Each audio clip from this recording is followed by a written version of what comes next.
সমষ্টিত আমি 20,000 মহিলাৰ মাজত মহিলা উদ্যমিতা অভিযানৰ পুঁজি বিতৰণ কৰিলোঁ।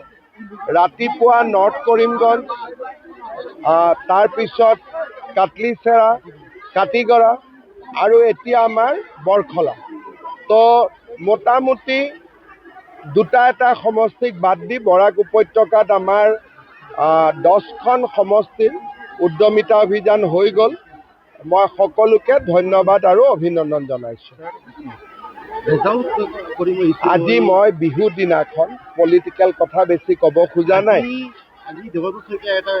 আজি মানুহে পলিটিকেল কথা ক'লে অসমত মানুহে আজি বেয়া পায়। আজি উৰুকাৰ দিন, কালি কম।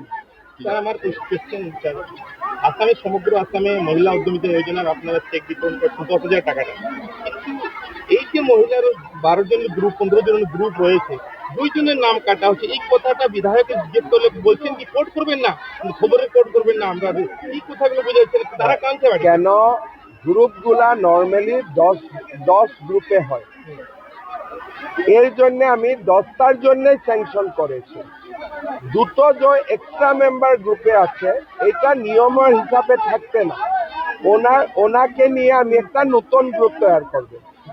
নতুন গ্রুপ তারপরে ওরা পাবে। ওদের যে পয়সা জমা হয়েছে এই যে ওরা সেকেন্ড স্টেজে ওরা পায়ে যাবে। বিজেপি সরকার বাগানের শ্রমিকদের 5টা জমি দিচ্ছে। হ্যাঁ, আর এখানে শিলপুরি আমরা দেখতে পেরেছি ভিতরে বাগানের অনেক জমি বিক্রি হচ্ছে, প্রত্যেকটা টিলা কাটা হচ্ছে এবং অনেক বেশিভাবে টিলা কাটা হচ্ছে। এগুলো কি শিলপুরি বাগানে?